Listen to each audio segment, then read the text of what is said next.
রাজধানীর মাইলস্টোন স্কুলে যুদ্ধবিমান বিধ্বস্ত হওয়ার ঘটনায় শোক জানিয়েছে English football club Manchester United. Facebook পোস্টে এক বিবৃতি দিয়ে এ শোক জানায় রেড ডেভিলস।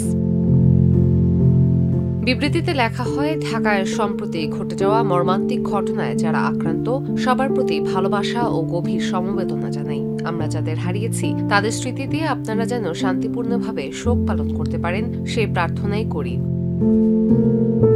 এর আগে একই ঘটনায় বাংলাদেশে 23 জুলাই বার্সেলোনার অফিসিয়াল সমর্থক গোষ্ঠী পেনিয়া ব্লুগ্রানা বাংলা বার্সাকে পাঠানো চিঠিতে শোক প্রকাশ করে কাতালান ক্লাবটি। এক বিবৃতিতে ক্লাবটি জানায়, সম্প্রতি ঢাকার একটি স্কুলে ঘটে যাওয়া এক মর্মান্তিক বিমান বিধ্বস্ত হওয়ার ঘটনায় আমরা গভীরভাবে শোকাহত। বার্সেলোনার পরিচালনা পর্ষদের পক্ষ থেকে আমরা যারা ক্ষতিগ্রস্ত তাদের প্রতি এবং তাদের পরিবারের প্রতি আন্তরিক সমবেদনা জ্ঞাপন করছি।